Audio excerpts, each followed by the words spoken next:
नमस्कार, बहुत स्वागत है आप सभी का। आप देख रहे हैं न्यूज 18 प्राइम। आपके साथ मैं हूं ममता तिवारी।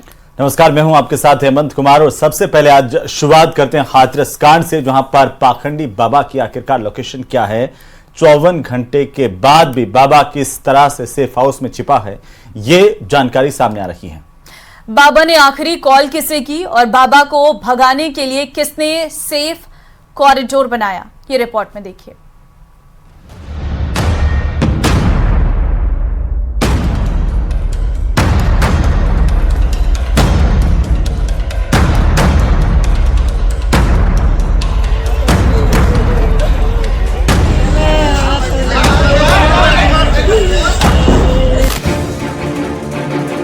हाथरस में मौत का दरबार लगाकर कैसे फरार हुआ बाबा?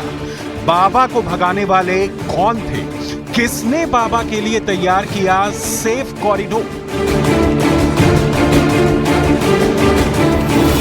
121 लोगों के लिए मौत का दरबार बनाने वाले बाबा की लोकेशन क्या है? कहां है बाबा का सेफ हाउस? इसका राज खुलने वाला है। 18 साल तक डिजाइनर सूट पहनकर लोगों को झांसा देने वाले बाबा की असलियत की परतें खुलती जा रही हैं। पाखंड का मायाजाल बनाकर 100 करोड़ का साम्राज्य बनाने वाले सूरजपाल पर सबसे बड़ा पर्दाफाश होने वाला है। अपने मन से स्पेशल इफेक्ट लगाकर और साउंड इफेक्ट दिखाकर चमत्कार का झांसा देने वाले बाबा की असलियत न्यूज 18 इंडिया सामने ला रहा है। इसके पास आप है, देखिए क्या क्या घूम रहा है। परमात्मा की चौथी के तो विराजमान है। लाखों भक्तों की आंखों में धोखे की धूल झोंकने वाले बाबा की असलियत आप जानेंगे तो हैरान रह जाएंगे। बाबा की पोल खोलने के लिए बाबा के पड़ोसी गांव में न्यूज 18 इंडिया की टीम पहुंची और वहां लोगों से बात की। बाबा के आडंबर का पूरा खेल सामने आ गया। तो वो क्या करते हैं, कहते हैं यहाँ पैसा नहीं चढ़ता या चढ़ावना नहीं चढ़ता। ये सब गलत बेवकूफ़ी बात है। एजेंट लोग जे जगह वे जगह से अपनी जो बस है भर भर के लाते हैं, उनसे चंदा लेते हैं, पूरा पैसा लेते हैं, खुद भी लेते हैं और यहाँ भी आश्रम में जो अध्यक्ष वगैरह जो कमेटी है उनको सौंप देते हैं पैसा। और तभी और ये बाबा के पास कहाँ से आया पैसा? तो भी शक्ति नहीं है। एक जातवाद का एकता मान लीजिए उनमें, या कुछ मान लीजिए। अच्छा, पब्लिक को बेवकूफ बनाना है, अन्यथा कुछ नहीं है। और मैं तो ये कहता हूँ ये विषय भूत का कोई इसके पास मंत्र है जो पब्लिक को मोह लेता। गए थे इनके सत्संग में, यहाँ के गए थे तो यहाँ मटरना पड़ता है मोनोपुर के पास में। वहाँ हम गए ट्रैक्टर लेके, हमारे गांव से गए तो वहाँ पर देखा क्या, वहाँ दूध इकट्ठा किया गया। तो बाबा को, बाई जी को, दोनों को नहलाया गया उस दूध में। दूध में नहलाने के बाद में उस दूध की खीर बनाई गई थी। खुद आंखों से देखा हमने। तो वहीं से हमारी इच्छा हट गई, ये हमारी बाबा नहीं है, ये बवाल है। इस गांव के लोगों ने कहा कि उन्हें ऐसे पाखंडी बाबा से नफरत है, इसलिए वो बाबा के दरबार में भी नहीं जाती हैं। इन महिलाओं का कहना है कि उन्होंने बाबा का कोई चमत्कार नहीं देखा है।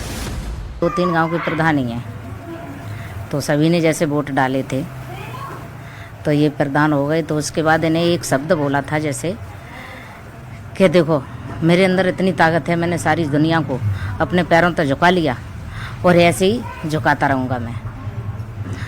तो मुझे इस बात से इनसे घृणा हो गई। कभी जाते ना कोई तो ये कहता है कि दूध में नहाते हैं, खीर बनाते हैं, खिलाते हैं प्रसाद में। अच्छा। हाँ, कोई पैर धुल के पीती हैं इनके, बीमारी सब दूर हो जाती हैं। अब हम लोगों को तो ये पता नहीं, हम तो विश्वास करते नहीं हैं और नहीं हमने ऐसा कुछ सुना ना देखा। जो और लोग कहते हैं उन्हीं के मौसम है। पैंट शर्ट और 3 पीस सूट बूट और महंगे चश्मे में घूमने वाला बाबा नारायण हरि कहां है, इसकी तलाश हो रही है। लेकिन न्यूज 18 इंडिया के पास उस वक्त का वीडियो है जब बाबा आखिरी बार देखा गया था, जब एक तरफ भगदड़ कांड के पीड़ितों का दम उखड़ रहा था, दूसरी तरफ बाबा सूरजपाल जाटव अपने काफिले के साथ फरार हो रहा था। सड़क पर बाबा का काफिला बेरोक टोक फरार हो सके, इसके लिए बाकायदा सेवादारों ने ह्यूमन चेन बना रखी थी। यानी बाबा की फरारी के लिए सेफ कॉरिडोर तैयार कर दिया गया।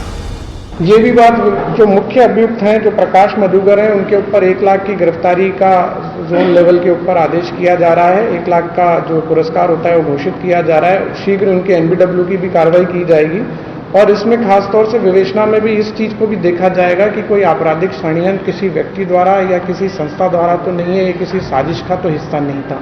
तो ये टोटल, जैसा मैंने बताया, 6 लोगों की गिरफ्तारी हुई।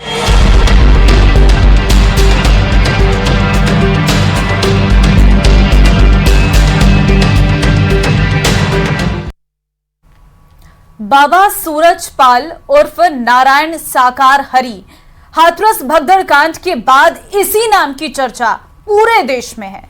और ऐसा सिर्फ इस हादसे की वजह से नहीं है, बल्कि बाबा सूरजपाल के उस लोक को लेकर के जो परत दर परत अब खुल करके सामने आ रहा है। रिपोर्ट देखिए।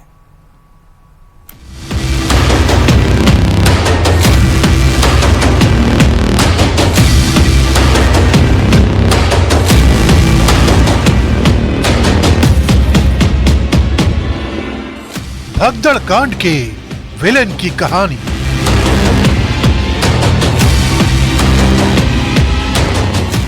बाबा के सेवादारों पर सनसनीखेज रिपोर्ट।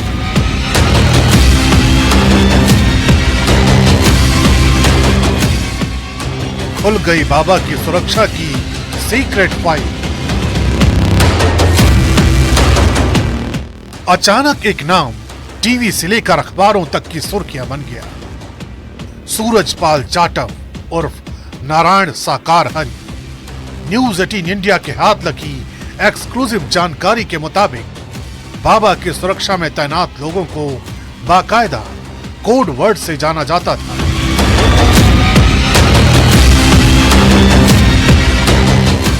गुलाबी ड्रेस वाले सेवादारों को नारायणी सेना के नाम से जाना जाता है। ब्लैक कमांडो यानी वो कमांडो जो बाबा के काफिले के साथ चलते हैं, उन्हें गरुड़ योद्धा कहा जाता है। सर पर टोपी लगाने वाले और ब्राउन ड्रेस पहनने वालों को हरिवाहक कहा जाता है। बाबा सूरजपाल की सुरक्षा में तैनात इन लोगों को बाकायदा सेना की तर्ज पर टुकड़ियों में बांटा गया है। मसलन ब्लैक कमांडो यानी गरुड़ योद्धा 20-20 की टुकड़ी में होते हैं।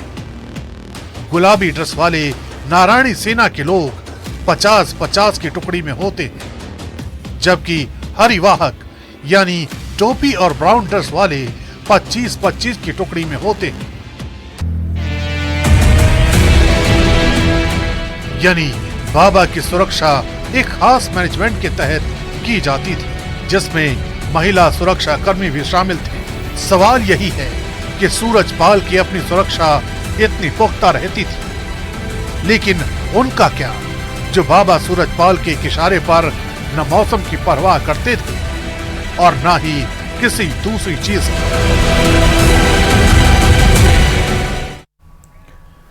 तो चलिए अब बात कर लेते हैं झारखंड की, जहां पर हेमंत सोरेन ने झारखंड के 13वें मुख्यमंत्री के तौर पर शपथ ली है। झारखंड को बने करीब 24 साल हो गए, लेकिन प्रदेश में अब तक 13 मुख्यमंत्री शपथ ले चुके हैं। दरअसल रघुवर दास को छोड़कर आज तक कोई भी मुख्यमंत्री अपना कार्यकाल पूरा नहीं कर पाया। हेमंत सोरेन ने भी जेल जाने से पहले अपने पद से इस्तीफा दिया, लेकिन जेल से लौटते ही सीएम की कुर्सी और प्रदेश की सत्ता दोनों अपने नाम कर ली। देखिए रिपोर्ट।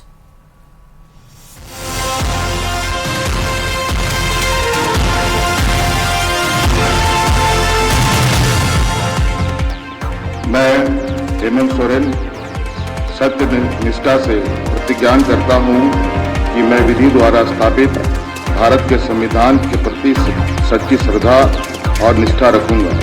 मैं झारखंड के 13वें मुख्यमंत्री के तौर पर हेमंत सोरेन ने शपथ ली और इसी के साथ कई दिनों से चल रहे कयासों और दावों पर विराम लग गया। मैं झारखंड राज्य के मुख्यमंत्री के रूप में अपने कर्तव्यों का श्रद्धापूर्वक और शुद्ध अंतःकरण से निर्वहन करूंगा। हेमंत सोरेन पर जमीन घोटाले का आरोप है और वो 5 महीने तक जेल में बंद रहे। इस दौरान चंपाई सोरेन ने मुख्यमंत्री के तौर पर जिम्मेदारी निभाई और जेल से बाहर आते ही हेमंत सोरेन ने एक बार फिर सीएम का कार्यभार संभाल लिया। हेमंत सोरेन ने बतौर मुख्यमंत्री तीसरी बार पद की शपथ ली। इसके पहले पहली बार वो 13 जुलाई 2013 को मुख्यमंत्री बने थे और 28 दिसंबर 2014 तक पद पर बने रहे थे। वहीं दूसरी बार 29 दिसंबर 2019 को मुख्यमंत्री बने और 1 फरवरी 2024 तक पद पर बने रहे। झारखंड में रघुवर दास को छोड़कर आज तक कोई भी सीएम अपने कार्यकाल को पूरा नहीं कर सका और हेमंत सोरेन भी इससे अछूते नहीं रहे। उनकी गठबंधन सरकार पर कई बार संकट के बादल मंडराए, लेकिन ईडी के एक्शन ने हेमंत को सलाखों के पीछे पहुंचा दिया। आरोप सीधे हेमंत सोरेन पर था, लिहाजा उन्हें न सिर्फ सीएम का पद छोड़ना पड़ा बल्कि 5 महीने जेल में भी रहना पड़ा। राजनीतिक उतार चढ़ाव के बीच में आदरणीय चंपा सोरेन जी ने इसको आगे बढ़ाया, क्योंकि मैं जेल में था और क्यों था इस पर नहीं जाऊंगा अभी। अब न्यायालय का आदेश पब्लिक डोमेन पर है। आज उनके आदेश से मैं बाहर आ पाया हूं और पुनः अपने कार्यभार को संभालते हुए अब आगे के कामों को किया जाए। एक बार फिर झारखंड की सत्ता की कमान हेमंत सोरेन के हाथों में है। साल के अंत तक विधानसभा का चुनाव होना है। ऐसे में देखना ये होगा कि हेमंत सोरेन की अगुवाई में गठबंधन क्या कमाल कर पाती है।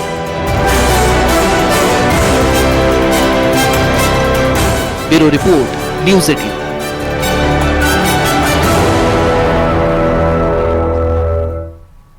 देश के कई राज्य मानसून के प्रहार के सामने पस्त हो गई हैं। आसमान से आफत की ऐसी बरसात हो रही है, हर राज्य में तबाही मच रही है। और मौसम विभाग ने 12 राज्यों में भारी बारिश का अलर्ट जारी किया है। रिपोर्ट देखिए।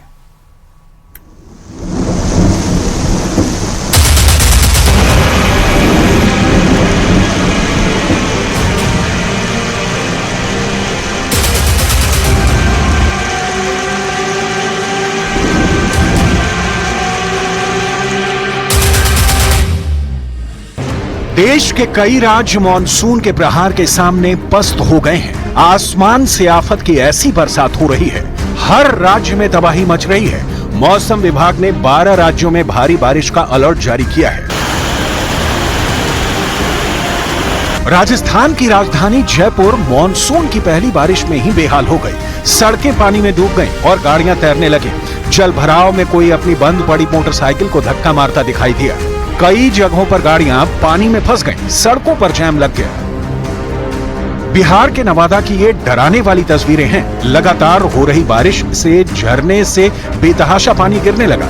पानी की रफ्तार इतनी तेज है कि वहां दीवार बनाने का काम रोकना पड़ा और झरने की तरफ जाने के रास्ते बंद करने पड़े। तेज बारिश के बाद मथुरा में जल जमाव की स्थिति बन गई और उस वक्त हड़कंप मच गया जब पानी से भरे अंडरपास में एम्बुलेंस और स्कूल बस फंस गए। बताया गया कि बस में टीचर और स्टूडेंट्स मौजूद थे। एम्बुलेंस में स्कूल बस फंसने से वहां अफरा तफरी मच गई, जिसके बाद जेसीबी और ट्रैक्टर की मदद से बच्चों का रेस्क्यू किया गया। मॉनसून की एंट्री के साथ ही उत्तराखंड में लैंडस्लाइड शुरू हो गई है। बुधवार को गढ़वाल और कुमाऊं मंडल में तेज बारिश हुई, जिससे बद्रीनाथ को जाने वाला हाईवे करीब 5 घंटे तक अलग अलग जगहों पर लैंडस्लाइड के कारण बंद हो गया। देश के पूर्वोत्तर राज्यों में भी बारिश का कहर है। मणिपुर, अरुणाचल प्रदेश और असम बाढ़ की चपेट में है। इन राज्यों में सेना रेस्क्यू अभियान चला रही है। असम के 28 जिले के करीब 2500 गांव डूब चुके हैं। 11.5 लाख लोग प्रभावित हैं। आसपास में और नदियां हैं, यहाँ पे कोलोंग, कपिली, वहाँ पे लेकिन पानी बह रही है, तो इसलिए अलर्ट, एडमिनिस्ट्रेशन पूरे अलर्ट है, पूरा अलर्ट है और तैयार है रेस्क्यू के लिए, सभी कुछ सपोर्ट के लिए। तो लाइफ स्टॉक पॉपुलेशन का भी बहुत ही नुकसान हुआ है और यहाँ पे मोरीगांव डिस्ट्रिक्ट में 3 आदमी मौत हुआ है, तो काफी नुकसान हुआ है। ये मुकाबला जरूर करना पड़ेगा। ये तस्वीरें असम के नौगांव की हैं, जहां जंगल से निकलकर एक बाघ गांव पहुंच गया। उसने गांव में लोगों को भी घायल किया। बताया जा रहा है कि वहां वाइल्ड लाइफ सेंचुरी है, जिसमें बारिश की वजह से पानी का लेवल इतना बढ़ चुका है कि अब जानवर भी जिंदगी की जंग लड़ रहे हैं। असम का काजीरंगा नेशनल पार्क बाढ़ में डूब गया है, जिसकी वजह से 17 पशुओं की मौत हो गई है। हालत ये हो गई है कि काजीरंगा पार्क के गैंडे जंगल छोड़कर शहरों के अंदर पहुंच गए हैं। गुजरात के वलसाड में बड़ा हादसा हो गया। रामवाड़ी इलाके में इमारत का स्लैब गिर गया। सीसीटीवी में कैद तस्वीर को देखिए।